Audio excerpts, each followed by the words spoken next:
It's gotten a bit dark in here.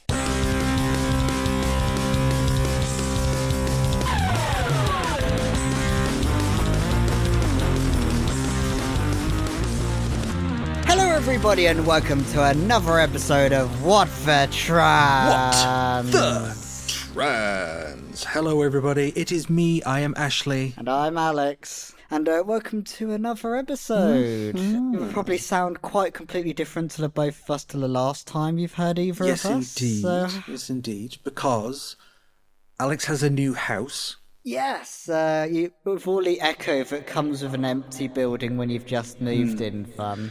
You should have just arranged all of your moving in boxes around yourself like a little fort. Oh, I wish I did now. Unfortunately, the whole cardboard recycling bin is just stuffed right now, and my neighbours probably hate me right now for taking up all the space.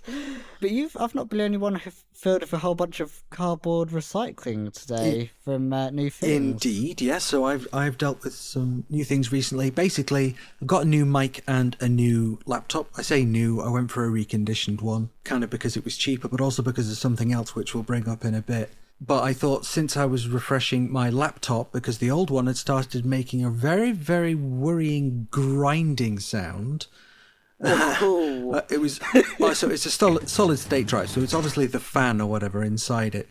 But it was very, very concerning, and I've had the thing for nearly 7 years, and it wasn't a particularly expensive one when I got it, so I just thought, screw it, let's get a new one. So I did that, and I refreshed my microphone while I was at it. So I am sounding, hopefully, a little different, a little more crisp, and definitely a lot more sexy. Ready for radio voice. Oh, yeah. At that as well. I have to do that thing, though. If I'm going on the radio, I have to make sure I do that thing where I am speaking about a news item and I go up in the middle of the sentence, but make sure to go down again at the end. Oh, gosh, yeah. Sometimes when I'm reading these articles for our pod, it's just amazing how much you just slip into that every time you read. Yeah, 100%. It's like if you put us in the middle of one of the readings, you could just put the BBC News sound just at the start and it would just sound just about right. Ashleigh Talbot, What the Trans? Manchester. So what else have you been up to? I'm just trying to think what I've been up to, apart from tech. It's been a bit of a mad week, really. So I've also had another person join me in the flat today. So about 3 days after I moved in, I got someone else to join me for till about the 12th. So it's sort of, as well as trying to figure out my routine in the place, just trying to figure out around and it's a real crash course for this house, really. Yes, absolutely. Well, nothing like a trial by fire. No, definitely. Cooking for many. How's the Claire Obscura coming on? So I finished Claire Obscura, and Lexi's played it, and she's finished it as well. And she did the thing where she kind of sat and nickel and dimed all of her, like passive bonuses and kind of made sure they were all copacetic with each other, and so boosts on the boosts on the boosts. And so the amount of damage she was putting out on the amount of effects that would come up in the side as being in play at any one time was just ridiculous. So, but there was a particularly strong boss that I said, hey, you should have a go at him. And so I honestly did derive a guilty little thrill from watching her get absolutely smashed flat after all of that prep. Oh, that's always satisfying. It's like when you see all your stats come together to fill up half the screen, you do derive a bit of satisfaction, and then all the particles that come with it in most games as well. Yes, indeed. We're here to do something, so should we do it, do you think? Yeah, might as well jump straight into it. Why the devil not? Let's go mad. Yeah. So let's start up with a stroll and a roll through our favourite thoroughfare, Action Alley. So it's a bit of a shorter one this time, but we've got a couple of things. So TACC, along with Transactual, Trans Safety Network, Gendered Intelligence, and over 80 other LGBTQ plus organisations have signed a joint letter calling for MPs to scrutinise the EHRC Code of Practice rather than just letting it go through on the nod. Yep, and it's a good letter. and you are encouraged to contact your own MP, and we say that so often, but genuinely, it's a strategy, dare I say a tactic, that does bear fruit. So yeah, get in touch with your MP and make sure they're aware of this letter, that they've read this letter, that they are not just going to go along with what the EHRC says without quibbling with it, because you really do need to keep an eye on the EHRC these days, because they're not an equalities organisation anymore. I think inequalities is usually what everyone seems to go for on that one, and in fact we'll be hearing a bit more from TACC later on. Indeed we will. And we also just want to mention as well, Transactual have done a report on the impact on trans people following both the Supreme Court ruling and the EHRC interim guidance that was released in the wake of that. So people who had perhaps been challenged in a changing facility or a toilet or whatever, Transactual were collecting in all of those stories, all of that evidence, and have now published a report, which again I suggest you try and make your MPs and people in power aware of the fact that that report exists. It shows that there are some significant difficulties, let's say. Let's be euphemistic about it. No, definitely. I think there was some tough stories that came through with that one, and the MPs definitely need to know more about that report as well. Sure. Exactly. All right. So a pretty short action, Ali. Sorry about that. This next bit's a bit difficult. We are going to do pond hopping, but we're not going to do the jingle, and you'll understand why in a minute or two. This week, there's only really one story from the US for us to talk about, and you probably know which one it is. And on the morning of Wednesday, the 27th of August in Minneapolis, 2 children were killed and 18 others were wounded in yet another mass shooting. The 44th school shooting this year in the US. Within literally minutes of the school shooting being made known, the right wing in America did what it always does. It tried to claim the perpetrator was trans, and loath as I am to tell you this, but it looks like this time they were right. Which immediately puts us into a bit of a bind, because we're a trans news show. That's our whole thing. None of the victims were trans, the shooter was, but best practice when talking about a mass shooting is not to talk at all about the perpetrator, to not even use their name. So we thought it would be best to highlight a few details and then talk about some elements and move on. Whatever else the shooter was, the picture has emerged since last week's shooting is of someone who is deeply emotionally troubled. CNN reviewed the shooter's written material, which we're not going to quote from. The police described it as a manifesto, but CNN found, quote, the handwritten entries are less of a coherent statement of purposes or political declaration and more of a jumbled stream of consciousness window into the shooter's troubled state of mind. While it's been reported that the shooter was trans, it's also been reported that they had detransitioned, or were on that pathway. Details are still very murky surrounding the entire case, and right-wing misinformation isn't helping. Hi folks, Ashleigh from the slightly more recent past here with an update, which is that the US Department of Justice is apparently now looking at ways to ban trans Americans from owning any firearms at all on mental health grounds. As Alejandra Carabello, a clinical instructor at Harvard Law School, has said in an interview with CNN, quote, "This precedent being used against trans people could be used against veterans with PTSD. It's a slippery slope to make anyone lose their Second Amendment rights." In a Blue Sky thread, Carabello also said, "The way they would accomplish banning trans gun ownership is by having the ATF, that's the Bureau of Alcohol, Tobacco and Firearms, along with other federal agencies such as HHS, declare anyone with gender dysphoria has a mental illness that makes them a danger to themselves and others." But a massive sweeping decision like this could potentially have repercussions beyond gun ownership. Things like employment, benefits, access to bank accounts, licenses to practice medicine or law. If people can have their rights taken away because they're part of a constructed characteristic, they were never really rights at all. Surprisingly though, the goddamn NRA have come out swinging against this course of action, saying the NRA does not and will not support any policy proposals that implement sweeping gun bans. So, while it's weird that they're on the side of trans people for once, we do not in fact have to give them any credit for this. They are still basically evil. And now, back to the show. This was a tough one to research and write up because I didn't want to use the shooter's name and I didn't want to quote from the stuff that they'd written, because they quite famously had stuff written on the side of their gun. Guns, plural. I think one thing that does seem clear about the perpetrator is they were themselves a right-wing activist. They were kind of pulled into that ecosystem, and I was scratching my head like, how is somebody both trans and, that incredible extreme right? But it does happen. Blair White, Caitlyn Jenner. There's always those contradictions, isn't there? Yeah, I know.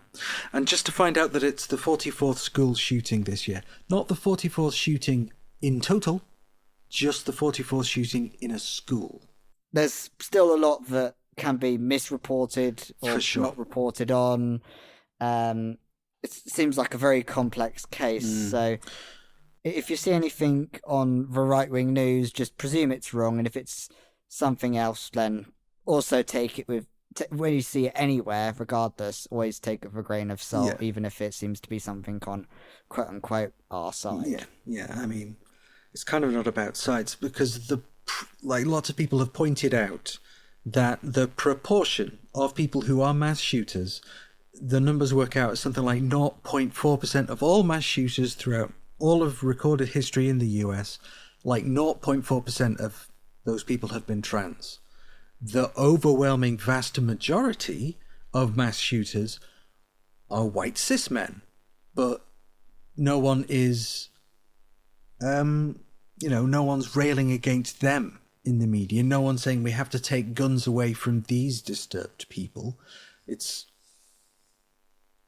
And the problem is guns, right? The problem is just too many fucking guns and the ease of which they are obtained. All of the guns that the shooter had in this case were obtained legally. Exactly. It's always the problem. It's the guns. Yeah, right. And it's ending just easy access. Like, I think I remember my mum and dad went to Alaska the other, for a couple months ago, and just when they walked into an American shop and saw just guns in one of the aisles, they were like, "What the fuck is this?" Yeah, and it was like a general pit stop of like a gas station sort of looking thing as well. So it wasn't even that, and it's also the way guns are normalized in the society as well, from what I can see. Yeah.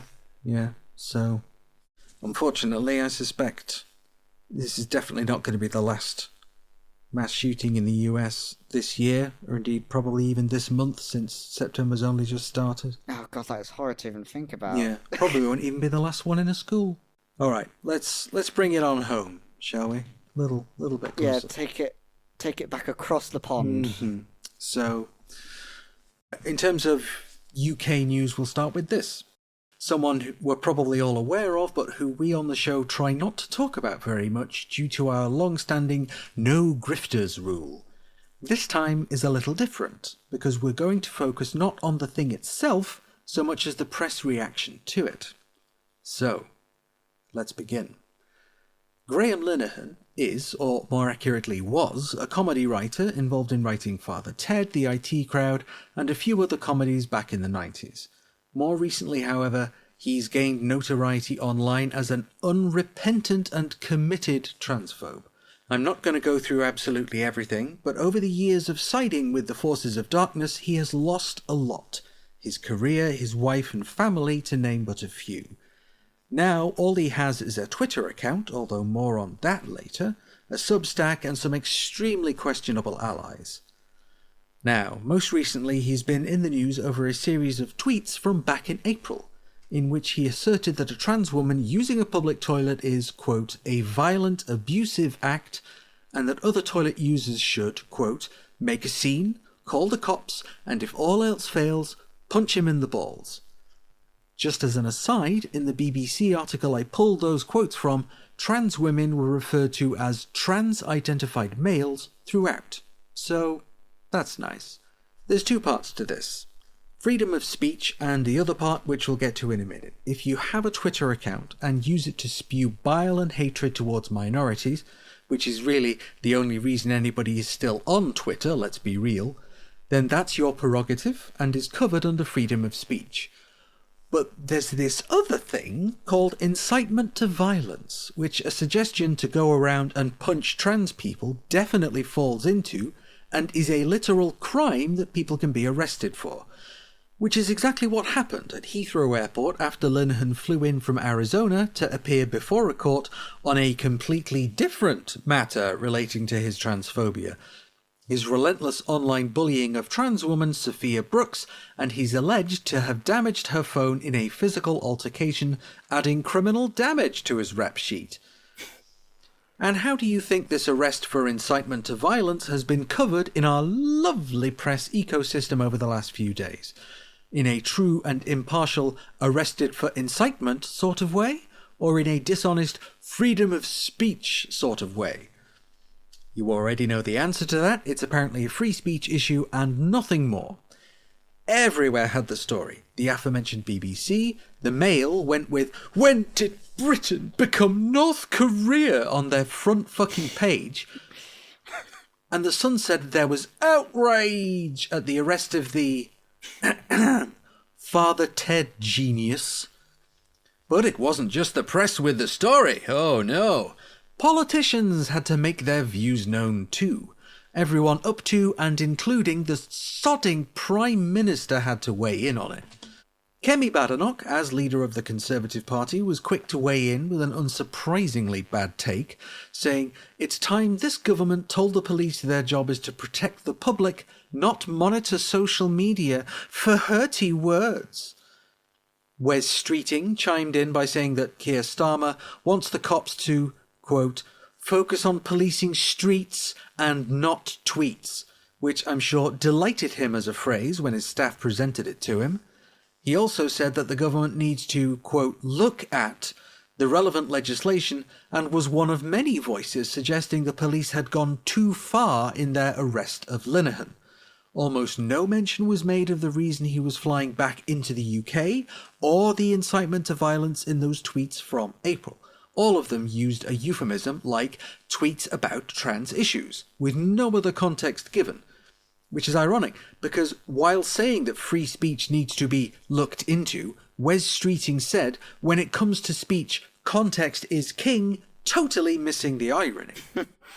Of the many mainstream news articles I read to write all of this up, precisely one mentions the text of the tweets in April, and an entirely different one talked about his upcoming court appearance for harassment and criminal damage. I feel like looking at all of this coverage that deliberately looks away from the real story has given me some level of, like, psychic damage, which isn't strictly relevant, but God fucking damn it, I hate this joke of a country.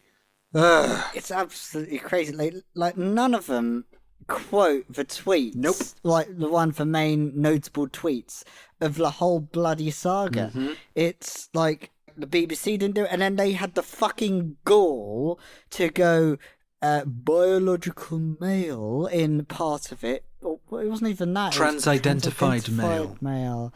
Which was like, fucking hell. Yep.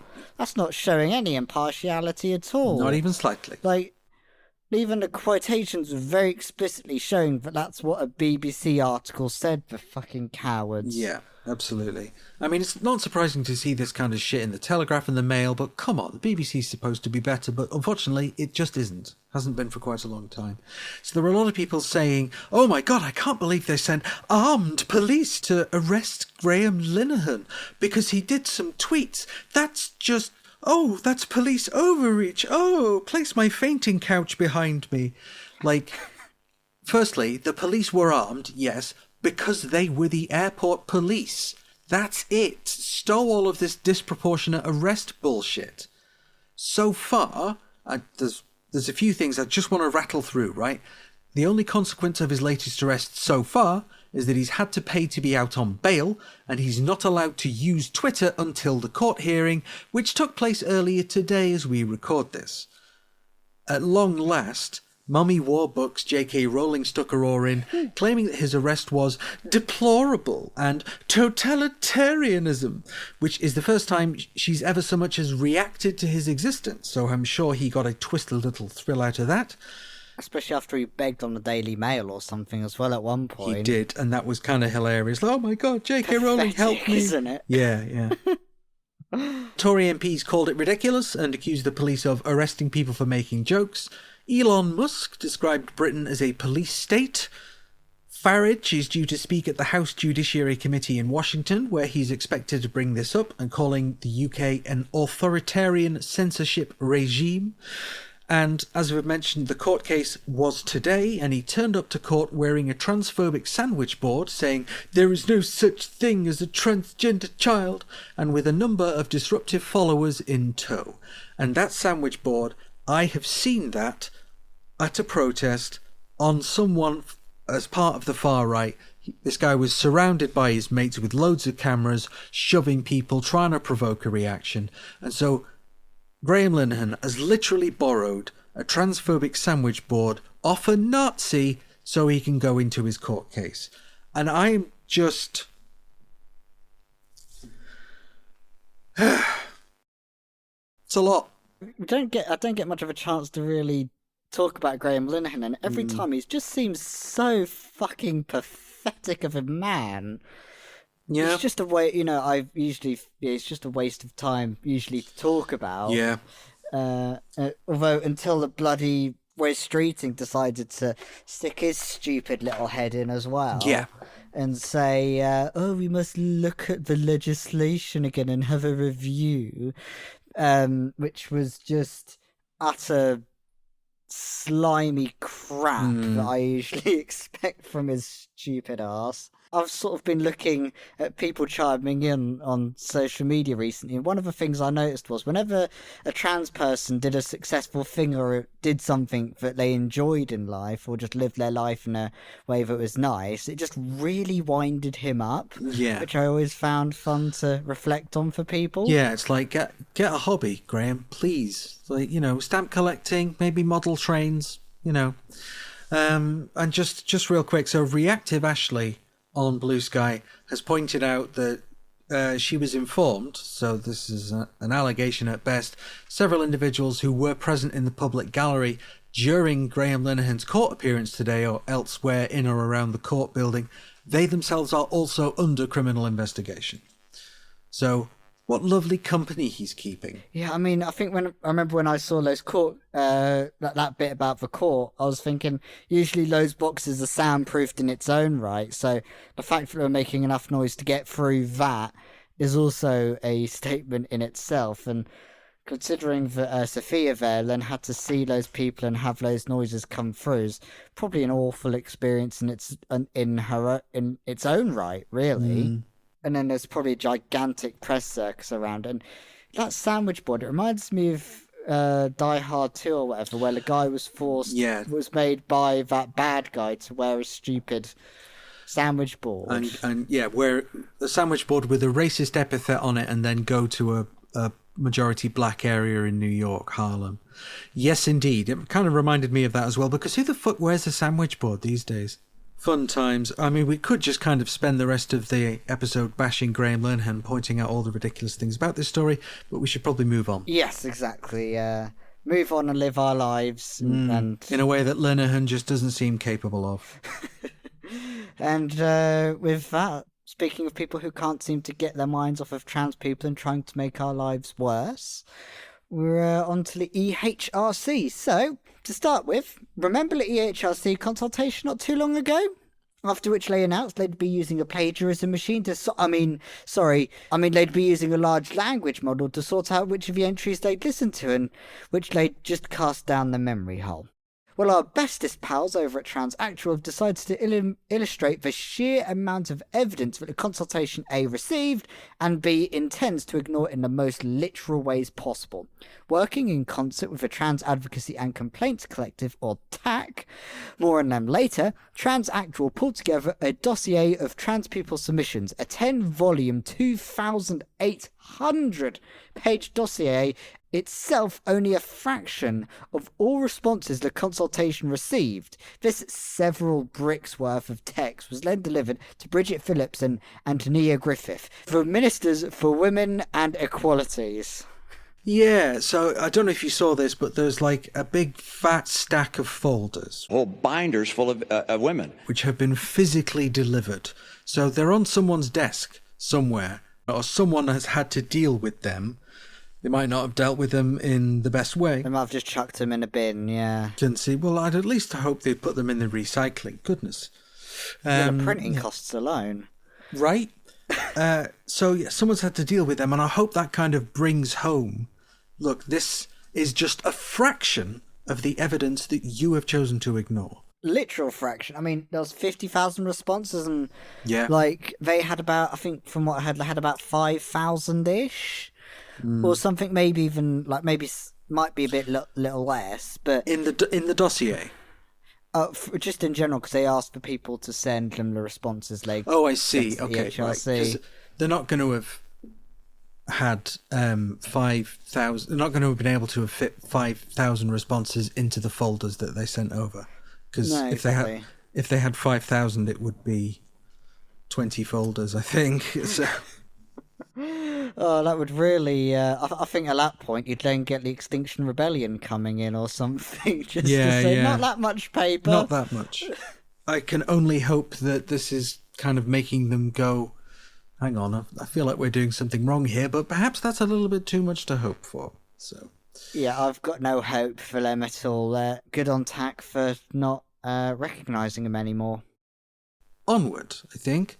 So, in our episode 4 weeks ago, we talked about the ongoing tribunal of Sandie Peggie, a nurse in NHS Fife who didn't want to give basic respect and dignity to a trans co-worker, so much that when she was given the boot over it, she started the aforementioned tribunal.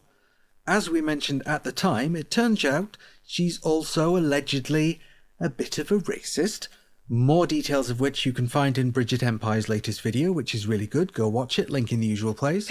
But another development is that Translucent have now been given permission to intervene in the tribunal.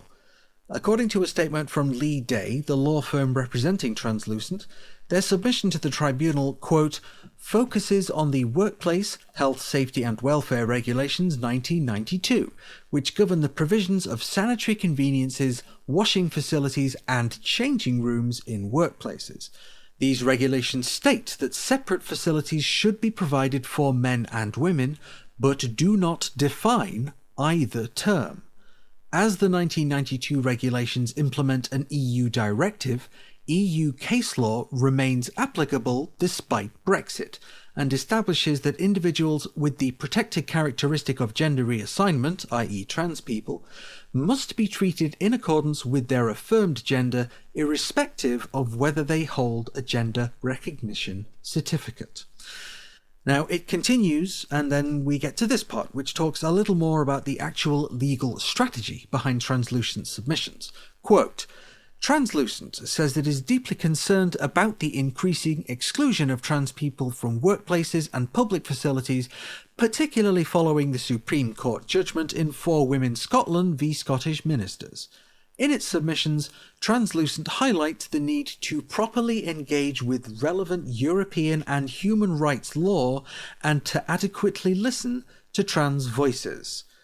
So, as we say so often here on the show, we'll have to see how this goes, but honestly, good luck to them. And as Lee Day themselves have pointed out, it's obviously good that voices representing trans people will actually, finally, be heard in the tribunal space. It's finally good that trans people are getting a say or a voice in these sorts of tribunals. With the Supreme Court, we didn't see trans voices get in there. When we saw other people try and get into the Sandie Peggie case, they never really got given access. I think the Good Law did the Good Law Project try and get. Now, was there? No, it was this other group called. They appropriated the name Scene in a good way. It was like this group that like sort of is called like Scene Group for police, but is actually not actually that Scene Group. Oh, Yes, yeah. I know what you mean. They're called like Scene Police Network, but they're not those. actually. They're not a sex equality and equity, i.e., they're not a gender critical group. They're just named like one, presumably to deny use of that name to the actual. Yeah, it's a great idea, but every time we have to refer to them, we've got to go through this whole spiel. Yes, a bit of a palaver. Yeah. Soleil didn't quite get it either, but I think I do have some thoughts about translucent specifically. So I had a little look back on some previous concerns. I think this is probably the best thing to quote from Steph Richards, the chair of Translucent at the time. This was back in June the 6th, 2025, which is, I support the need for single-sex spaces and the exclusion of trans people, but only in specific cases where it can be proven that an action is a proportionate means of achieving legitimate aim. So while it's reasonable, for example, to exclude a trans woman from a communal refuge, it most certainly isn't reasonable to exclude a trans woman from being a women's officer or in a political party. Which is not great, in my opinion, especially not with that timing as well. Indeed, but then, in terms of the language of the Equality Act and the Gender Recognition Act and the way they work together, is that a trans person, as in a specific trans person, can be excluded from a space if that is a proportionate means of achieving a legitimate aim. And by that I mean, that's talking about, we're going to exclude this specific trans woman from our space because she has demonstrated that she is problematic AF and isn't abiding by the rules. It's not a blanket permission to exclude trans people full stop. It's a mechanism whereby you can deny your space to someone who is clearly not respecting it, right? So that's where the phrasing proportionate means achieving legitimate aim. That's where it comes from, and that's what it's supposed to do. But yeah, Steph Richards seemed a bit overzealous with it when she made that remark, I think. Yeah, certainly some, what do you call it? It sort of sounds like she supported a bit of a blanket ban in those specific circumstances, which isn't good. And I remember another time, I think Translucent did choose, I remember it was Translucent was previously Steph's Place as a name, but then they chose to do their rebrand and announced it very publicly as this big positive thing on Trans Day of Remembrance, which was not the best move either. No, that's not great. Do you know what is great though? Yeah. This next story. No, exactly. So, for this next section, maybe in a Jigsaw voice, maybe not, want to play a game? It doesn't sound as good if it's a British voice rather than an American, so want to play a game? Yeah, you got to be gravelly. Would you like to play a game? Kind of thing. That's a good one. Thank you. But in this case, this game that we want to play is, what do the Department of Education, Glasgow City Council, Wes Streeting's office, and the building hosting the shitty Harry Potter show have in common? Well, we'll give you 5 seconds.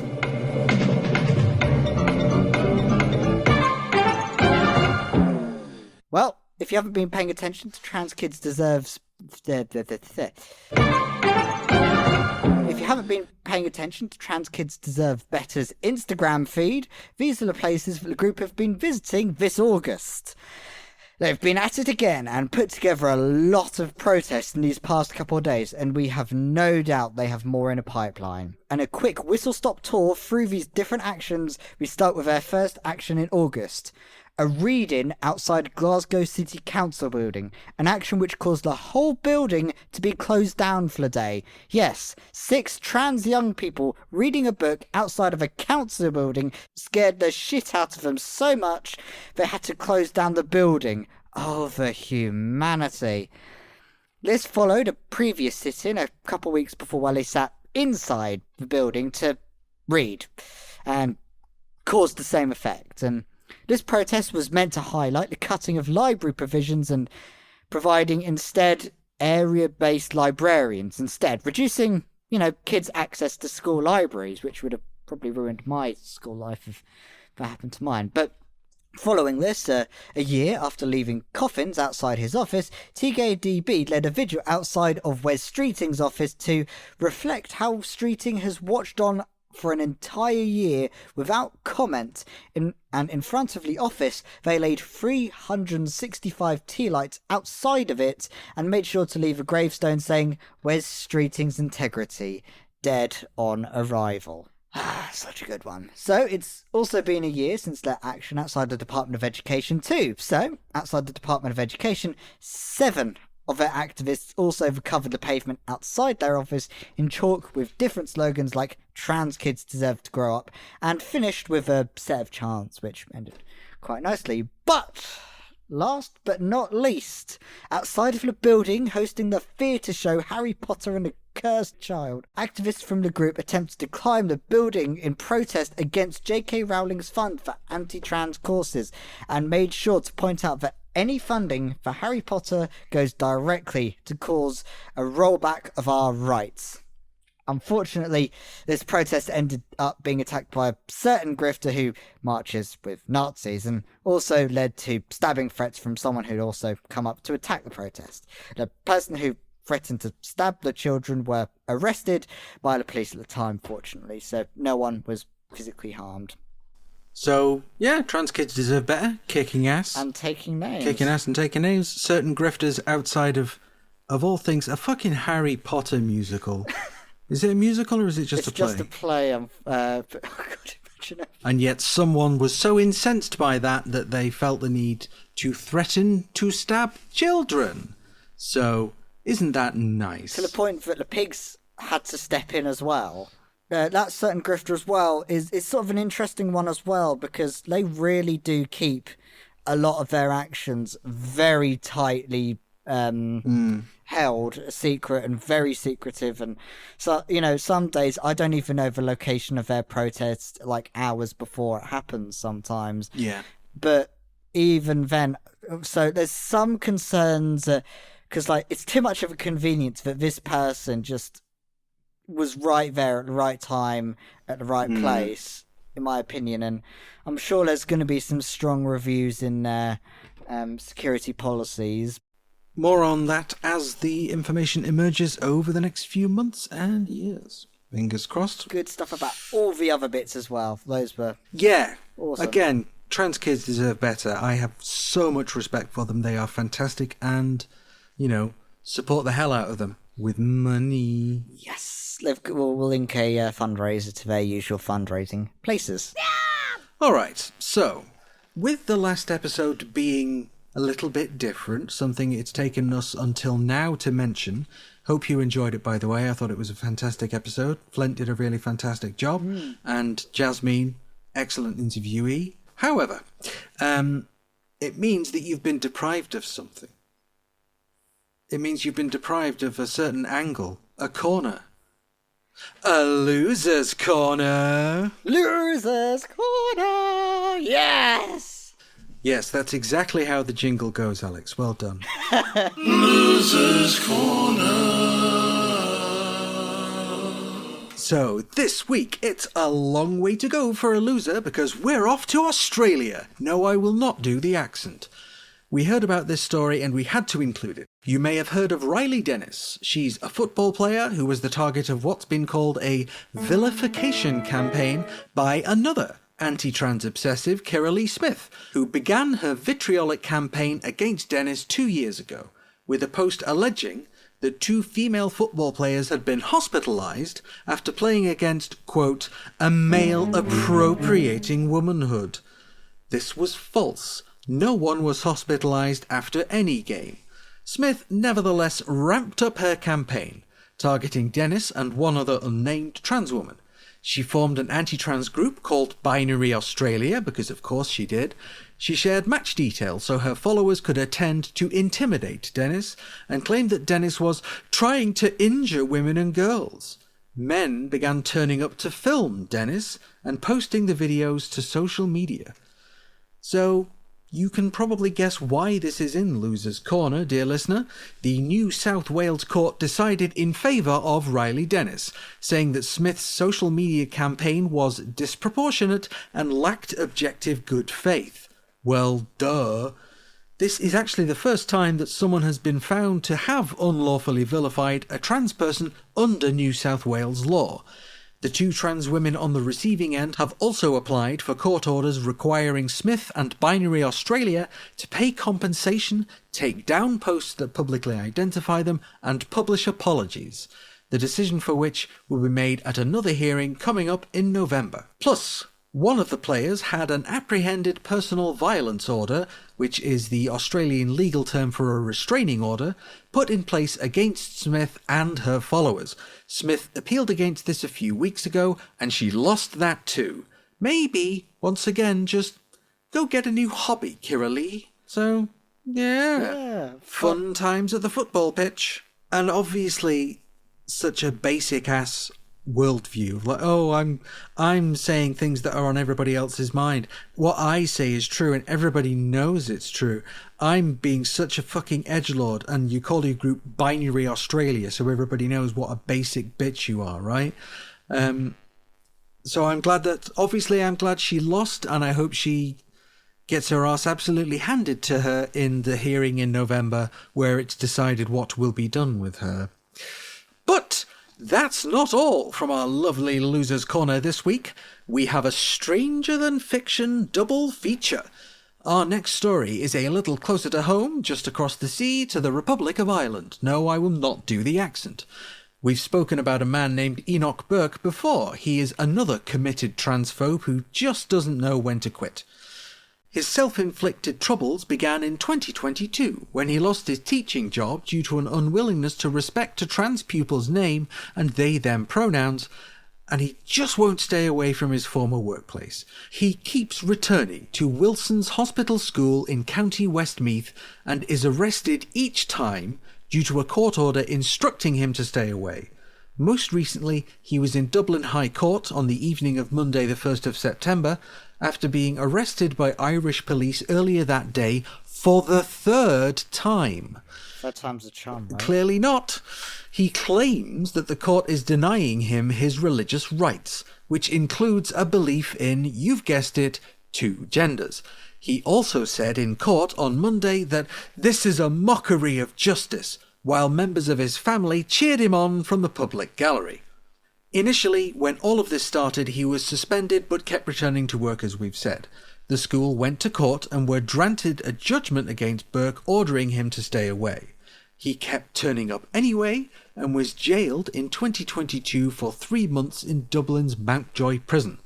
The following year, he repeated his little reappearing act and was jailed once again. Now, attempt number 3 has been thwarted too, although what he hopes to achieve while he is at the school is a little bit unclear. We suspect he just wants to keep his name and claim of martyrdom in the papers, or perhaps he's just had a craving for some of the Irish sausages in the prison canteen. Either way, play stupid games, win stupid prizes. Enjoy the lumpy prison mattress, Enoch. It's just, this guy is just, it's just the most pathetic sort of continual going over and over again, and what is this guy, honestly? What's it even for, right? What's he hope to achieve?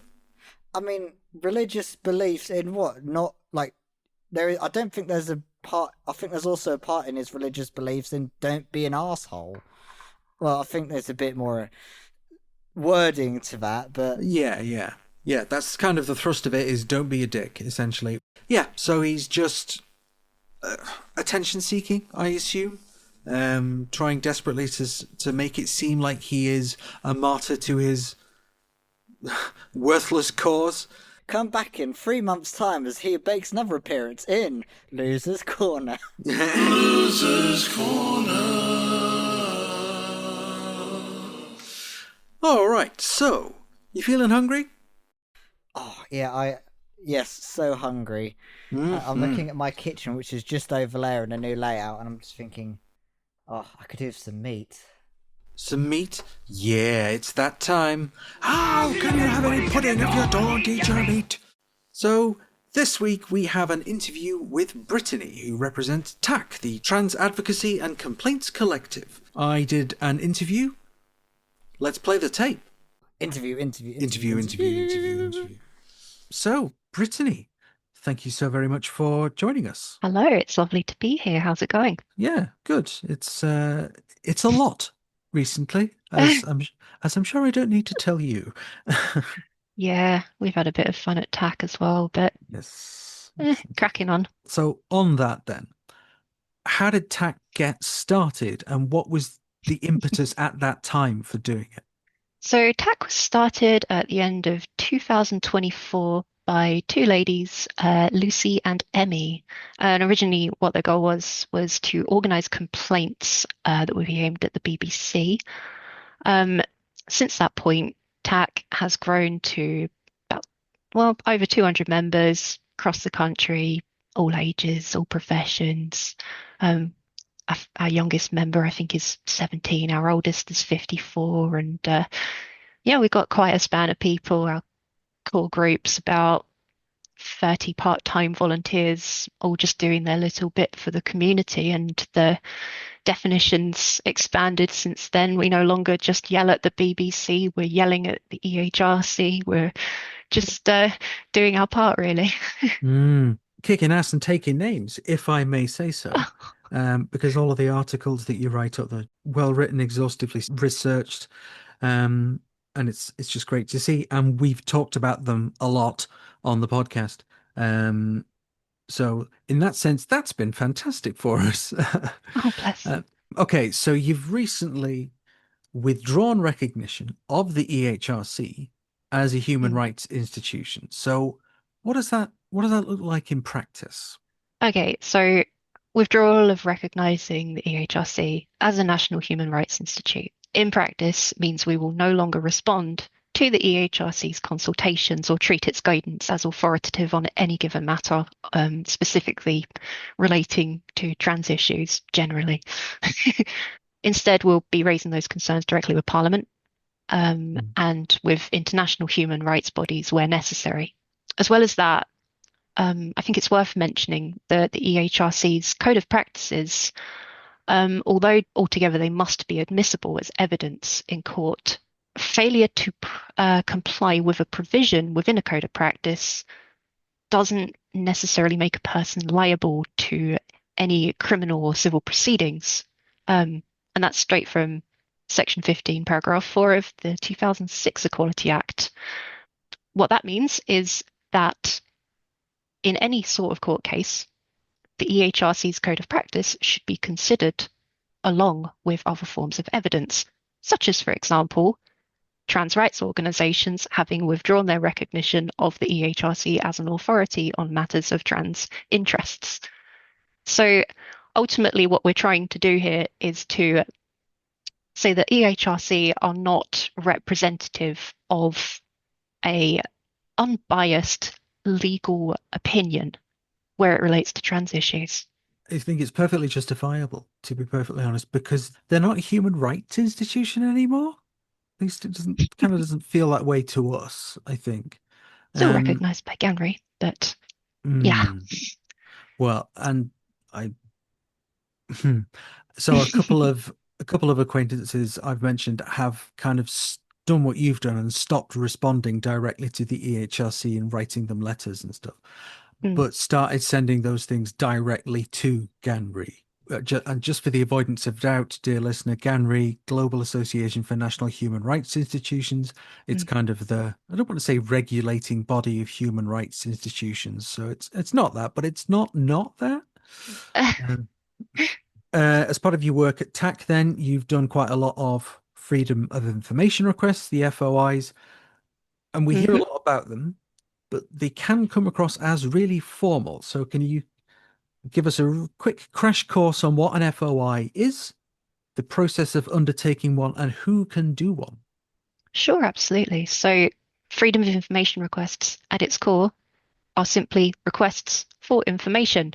Anyone can put one in, and that is granted under the Freedom of Information Act. Ultimately, any public authority is covered when it comes to having to put out freedom of information responses. That includes government departments, local councils, schools, universities, NHS, police. And if you're wondering what information is it that I can actually get out of an authority like that, the answer is by default, all information is covered. It's limitations that are made on top of that, such as private information of an individual or privileged legal information that you wouldn't necessarily be able to gain access to. And you say it's quite formal sounding. Ultimately, I would say it's surprisingly informal. You simply need to send an email to the relevant authority that you're looking to gain that information from. And other than that, there's quite a lot of training available on how you can do that yourself. So, for example, the Information Commissioner's Office, the ICO, ultimately they're the regulator for the Freedom of Information Act, and their website is surprisingly good when it comes to both documentation on the legality of various parts of the Freedom of Information Act, and also there's a great deal of resources for the public available, and they have that on their website to help give you a primer on how it is that you can gain that information that you're seeking. Okay, so it's not as difficult as it might initially seem, particularly if there's information out there on here's how you do one, which is something that we keep talking about in the podcast. We say, oh, we should send an FOI, but somebody else usually does it before us, and it's usually TACC. So let's talk about some of the FOIs that you've sent. So most recently, I think you've had some data back about the Department for Science, Innovation and Technology spending a whole year talking to sex matters. So can you walk us through some of the details there? Yeah, so over that last year, they've held repeated, DSIT have held repeated meetings with sex matters while building the digital identity framework. First meeting took place on January 16th. There was another on April the 9th alongside ongoing correspondence. Sex Matters were then given contact with an interdepartmental working group set up to work on digital ID systems and told quite directly by the ministers responsible that their input would be valued. But other than that, trans advocacy groups such as Transaxual have mostly been sidelined in this, and most of their letters are just answered by junior ministers. No invitation to those key expert groups. Basically longer timelines of responses and the likes. There seems to just be, more than anything, kind of an access difference between Sex Matters and other groups such as trans rights groups. Yeah, there's definitely a gulf between the kind of access that the trans hostile groups get and the kind of access that the groups that are speaking for us and that are usually run and organized by us. Like the gulf between those two things is kind of shocking, really. Or it would be had we not spent the last few years watching all of this stuff ratchet up. So anyway, that's No, absolutely, yeah. It's also me getting on my soapbox, and that's not what we're here to do. So I'd be happy to hear it. going back to the EHRC, another one of TACC's FOIs once again revealed that sex matters have been behind the scenes. So can you give us a snapshot of what's been said between Sex Matters and the EHRC? A snapshot of what's been said. If I could give you that in a couple of words, it would be a lot. And that's my main takeaway from everything about the EHRC's communications with Sex Matters. What we didn't expect when we put in the Freedom of Information request was to get 400 pages of communications back. Ultimately, what we had requested was the discussions between those members of the EHRC and Sex Matters, and we received 400 pages of documents back from them. Within those documents, they were invited to regular meetings and even social events, including members of the EHRC. Many of those meetings were private. Sex Matters within those documents made a lot of claims regarding the law and how it should be read. Many times, those claims were actually contradicted quite directly by even the Supreme Court decision. And yet the EHRC did not push back in any way on Sex Matters making those claims about the law. ultimately, a lot of the suggestions that Sex Matters put forward relating to transgender people were adopted word by word by the EHRC themselves. So I suppose if I summarised concerns with what's been said and what's going on between Sex Matters and the EHRC, I'd say the main issue is the scope of access, again, that's been granted to them. They have this consistent free access to high-ranking members of governmental agencies where that same access is not granted to trans rights groups. Just kind of stunned by it all, almost. Even like I read over this stuff a couple of weeks back, and it's still just like, how did we get here? Yeah. Well, I think I know how we got here. So let's talk about them directly. Sex Matters have evidently been busy. So how much of a threat to trans public existence do you think they in particular represent?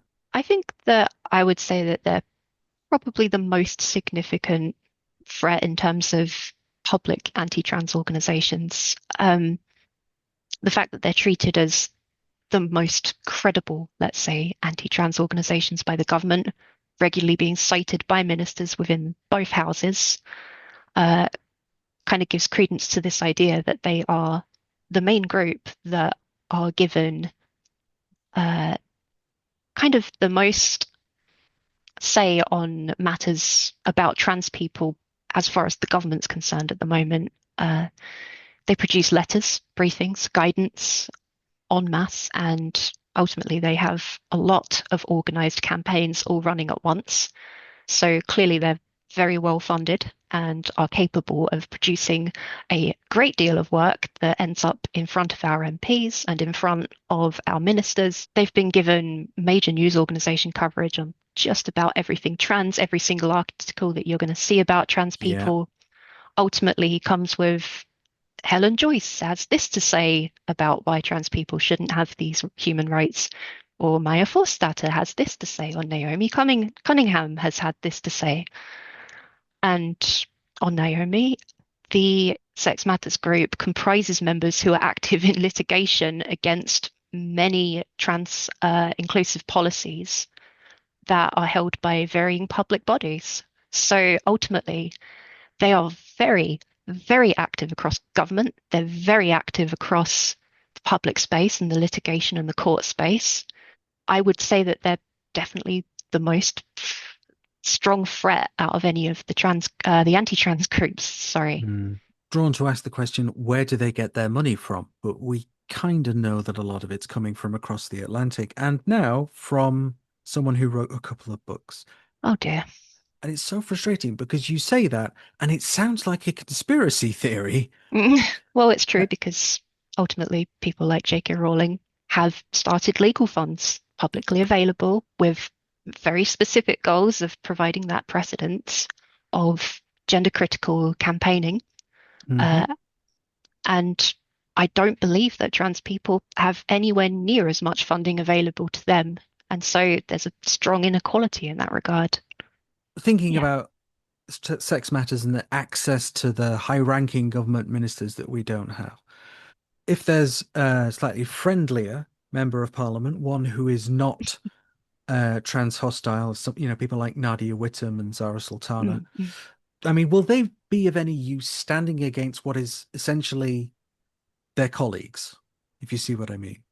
Yes, definitely. Absolutely. Ultimately, a government requires the MPs to be in line with the major viewpoints of the government. Otherwise, things start to fracture. There's always a little bit of friction in between members of a party. But the more members of the parties that are ultimately trans positive, the more pushback that they can grant against any given legislation, anything that's going through the House at any given time. And ultimately, bringing that back to a group like Sex Matters, for example, they wouldn't be such a threat if the government did not indeed consider them a human rights charity and the Charity Commission did not grant them that status.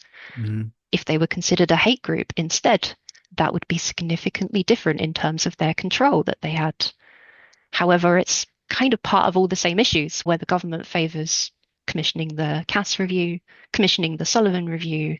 Stevenson, for example, heading the EHRC, despite the Women's and Equalities Committee and the ministerial concerns in general, and generally the positions held by gender critical members in government. We do have people who have gender critical views within the government and who have made that their main campaign point. If we have MPs that ultimately are willing to take a bit of a risk and maybe stand up for the human rights of a really, really vulnerable group who are currently being absolutely hammered in the media, absolutely being hammered in the courts, getting all sorts of trouble with the government. Ultimately, it's quite surprising what that group of people can do to either completely change course or, at the very least, slow down the tide of abuse that keeps coming out of the government. Yeah, I think, so I guess linking in with that, how do you think the trans community itself should try and stand against that hostility that we currently face?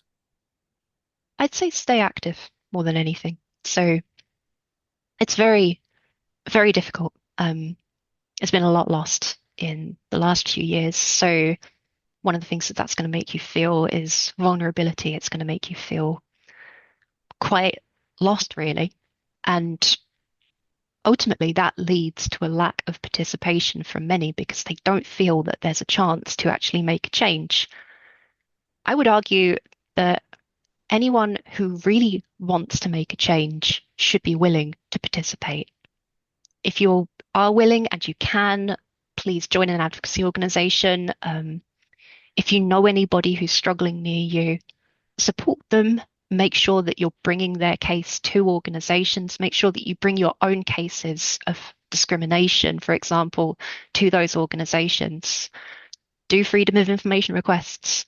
And I'd say more than anything, contact your MP and make sure that their inbox is filled to the very brim with stuff that says, hey, about those trans human rights, perhaps we should actually take them quite seriously. And perhaps we shouldn't be instituting a bunch of anti-trans changes to legislation, for example. Yeah, that'd be good.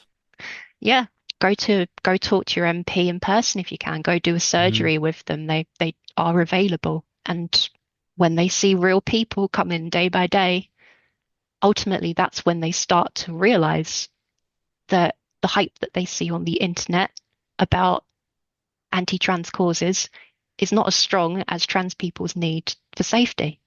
And they're more willing to deal with the human beings that they see day to day.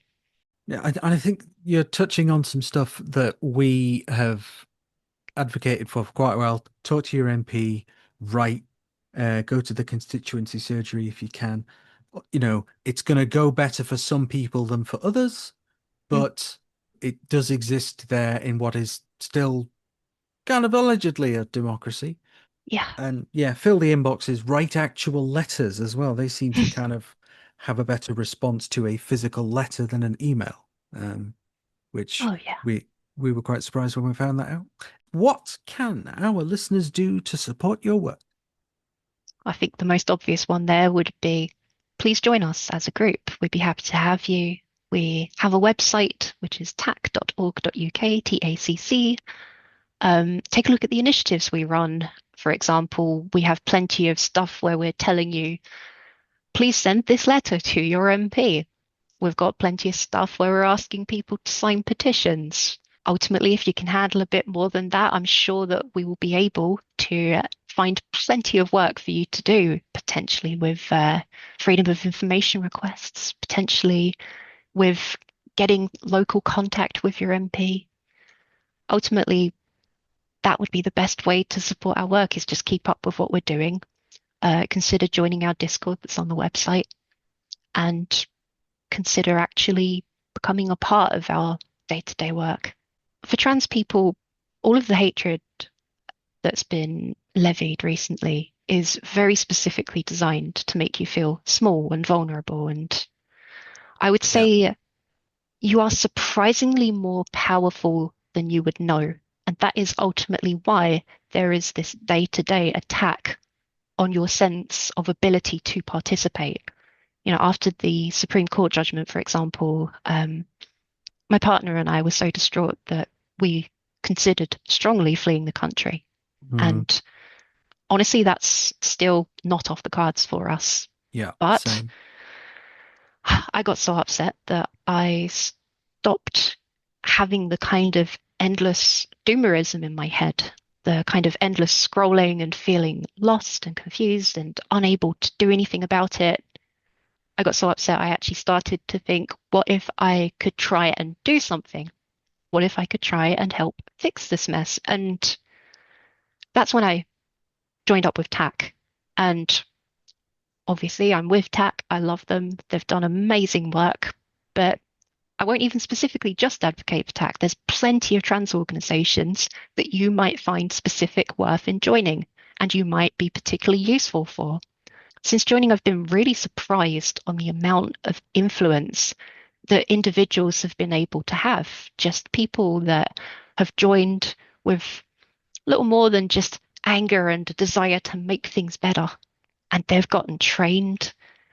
They've gotten capable of doing all sorts of amazing things. They've felt like they've been able to more formally engage with the government. I'd say that for the trans rights organizations on the back end, we're getting really damn organized at the moment. And it's quite a sight to behold. And I think that if more people are involved with it, they would notice how powerful that can be. So I've learned a lot working with TACC, feel more informed, more in control, and less afraid. So feel free to join a trans rights advocacy org. You're not powerless. Please fight back. That was a pretty killer interview, I thought. I think Brittany represents the group very, very well, and I've got the utmost respect for what TACC are doing. Oh yeah, exactly. TACC has been doing some fantastic stuff, and I really like, because from what I've seen, the way they go about their collective work of like jamming as many people together to write as many FOIs as they can, and to put as many complaints in as possible, like to basically rush everyone like in a coordinated fashion, is so like, we needed this years ago, and it's so great for someone's managed to put this together, because this is the coordination we need. And there's so much good stuff like on their Blue Sky account every time. I just get excited when I see their name come up. Yeah, because whatever it is, it's absolutely going to be worth reading, isn't it? And I did wonder, who attack in terms of the people behind it? Is there like a 5 or 6 of them? But no, there's more than 200, which makes sense given the sheer number of in-depth FOIs that they are sending in and receiving back from government agencies and stuff all the time, right? So of course it's a collective of 200 or so. And if they get a bit of a bump in people wanting to volunteer for them as a result of this podcast, I will definitely feel good about that, because they're great. They really are fantastic. And as Brittany said, get yourself involved. No, definitely. I think I was either thinking, oh well, if they're really good at spreadsheets to manage all their to manage all their FOIs, but now that's got. I wonder how they organise and sort through each of the FOIs campaigns they've got sorted through. But it's absolutely mad. I mean, yeah, literally, we need to have as many people join them as possible, because imagine if it wasn't just 200 people, it was 400 people working together, or more than that, like doubling the the stuff they're putting out. It's pretty juicy. Yes, it is. And I do, just before we move on to the next bit, the lovely bit, I do just want to pull out one little quote from Brittany, which is, all of the hate is designed to make you feel small and vulnerable, right? Like, that's the whole point. So we stand against it. You get involved with it. There's so many different groups you can get involved with. You can find your power. You can fight back. Nolite te bastardes carborundorum. Do not let the bastards grind you down. So, we've heard from TACC. Get involved if you can. Share their stuff around if you can't. But now let's move on to Transjoy. Yeah! Yeah. Oh, yeah. So, to start off with, Samantha Duke. She went to a friend's birthday celebration where they played pool and Cards Against Humanity, but a Canadian version, which is actually pretty decent, with a whole bunch of her queer folks. It was exactly what she needed at the time of relative isolation and loneliness, and nearly cried of happiness over it. That is so sweet. It is. It's lovely, isn't it? Socks says, I've started to log my queer joy and I plan on turning it into like a weekly vid thing. But oh my God, the joy so far of one day getting the green flag of a project I've been working on since July, and I go skating for the first time today in a queer group. I love our community. And then a little bit later on from Socks again, I have my grippers and top surgery scars, but I'm going swimming for the first time as transitioned, and the euphoria. Oh, that is just the best. I mean, I always get such joy when people have a top surgery and able to go swimming again. Yes. So sweet. And Jay, and I see a little tag there from Good Times of Scar. You're not the only one who's a fan of Good Times of Scar on our Discord.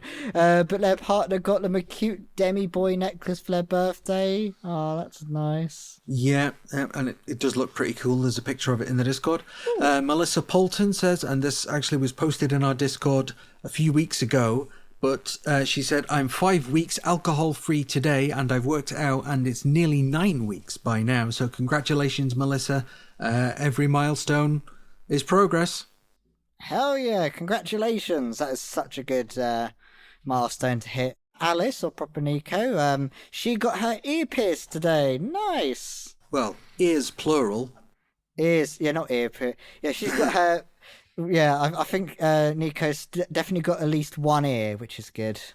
Yeah, let's split the difference and call it 1.5. But yes, once you're able to kind of take the initial studs out and put other stuff in there, it can be very affirming. It's fantastic.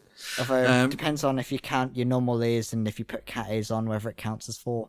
Good point. And Rachel says, I just finished listening to the episode, and this was the episode before last.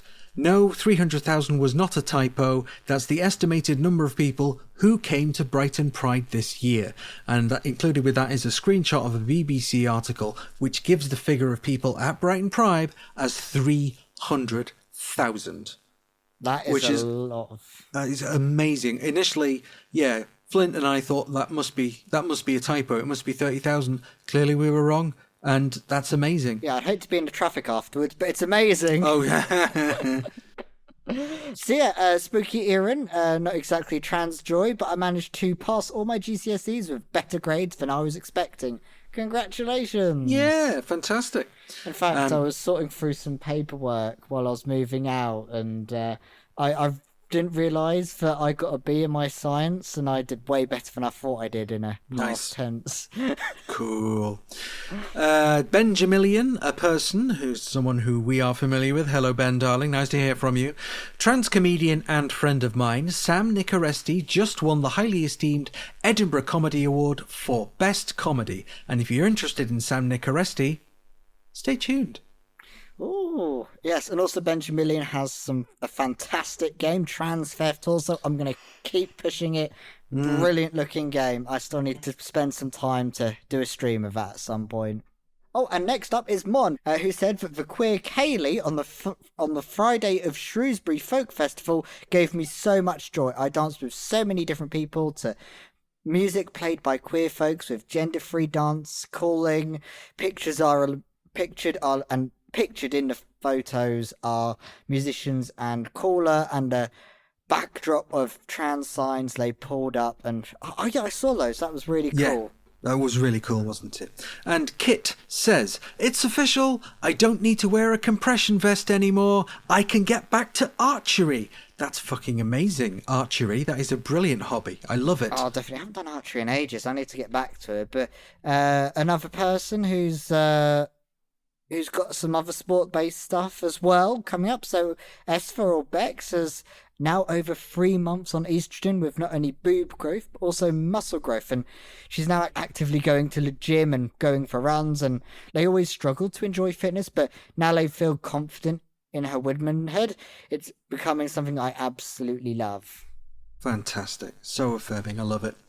Wavechild9 says, just a trans dude enjoying some much needed rain. Also, I've been on T for over a month now. Wonderful. Congrats. Lynn's next up says, for I left the UK and emigrated to Canada. Yeah, that's definitely a joy. That's a joy moment. It has to be. Anybody? Syrup. Yeah, well, it's more like people leaving the UK. I'm like on the floor, wounded, going, run, save yourselves, it's too late for me. So Chimkins said something very relatable for me and said, my girlfriend got a girlfriend and she's very cool. I moved out of my family's house to share a house with a friend of mine. We're working on projects with a trans collective we created in our city. I'm surrounded by trans people, queer people, activists, feminists, and I'm becoming more and more someone I'm proud of every day. I think that's my favourite of the trans joys this week. That one is just wonderful. It's poly and it's about coming into yourself, and I remember that period of my life, and wonderful. Oh, yeah, it sounds lovely. Eris, a good friend who's been doing some fantastic work with us. They've been hanging out in voice chats more as their voice has become more and more what they wanted it to be. Fabulous. I should do that myself. Like, I've got a phone voice and I do it and it's fine, but I can't really sustain it. Anyway, so we've now got a slightly longer trans joy.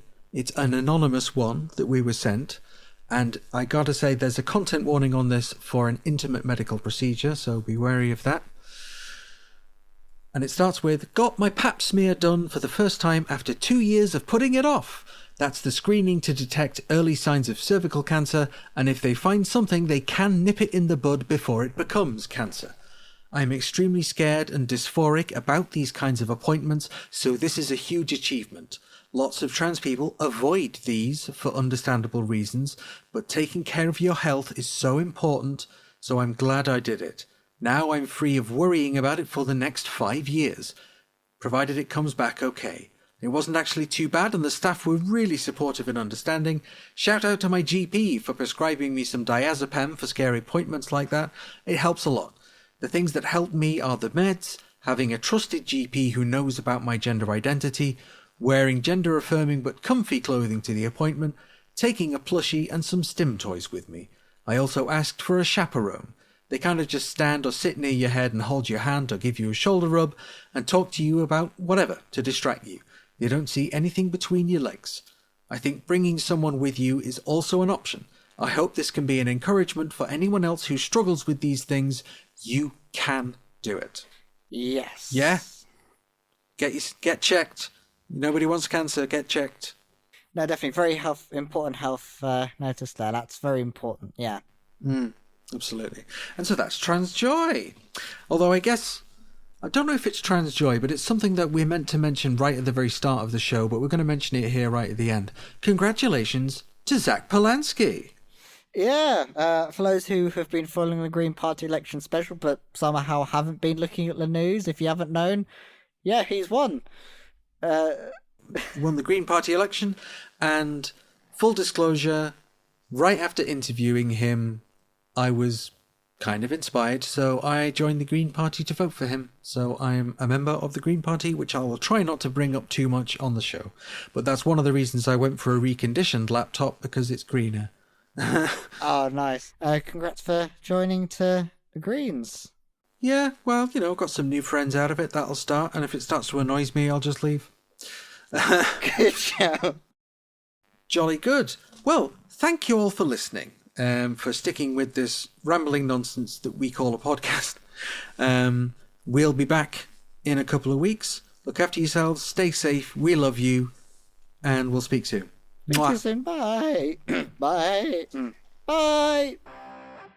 This episode of What the Trans was presented by Ashleigh and Alyx and produced by Ashleigh and Alyx and written by Ashleigh and Alyx. It was edited by Amber Roberts and Amber Devereaux, and our opening theme music was composed by Waritzara Yui Karlberg, and our episode thumbnail was created by Aboa Piers, and transcription performed by Sam Wyman, Rowan B, Rachel Aldred and Georgia Griffiths. We would especially like to thank our producer-level patrons, who are Sam, Sabrina Artis, Mika, I'm a fawn, you dork, Celine York. The Splund. Tanya B. Melissa Harker. Tig Slater. Willow_tree. Levi Hart. Zoe B. Michael Jarjor. Danielle Hardwick. Ocean. Mel. Heather Patterson. Toby. Gorestar. Susan K. Quinn. Undead Nafa. Bex the Mermaid. Hazel Dust. Laura, Queen of Seagulls. Becky Cheetle. Jordan Starr. Lee Downs. George Simmons. Carly Silvers. B Squared. The Socialist Party of Great Britain 1904. Sarah. Eris. Tin Roof. Maestrom. Lex Phoenix.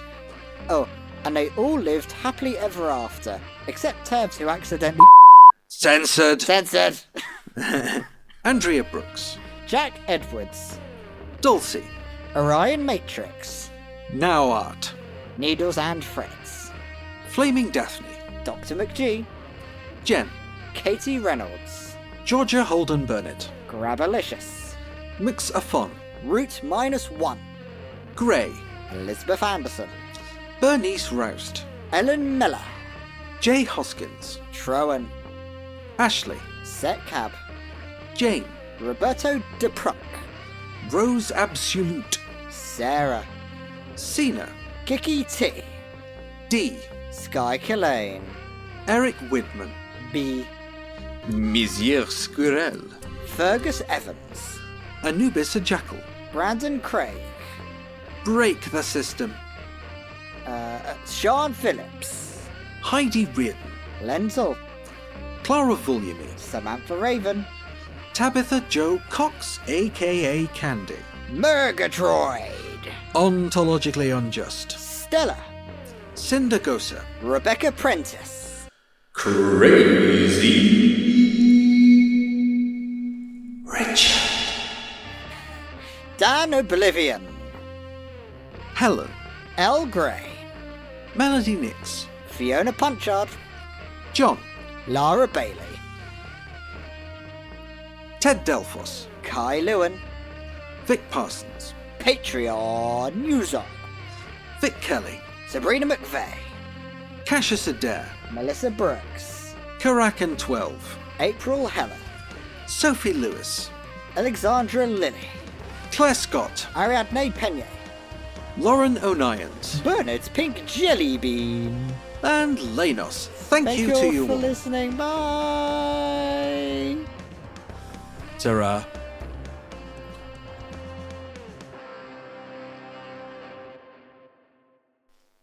We didn't talk about Zach Polanski, did we? No, we didn't.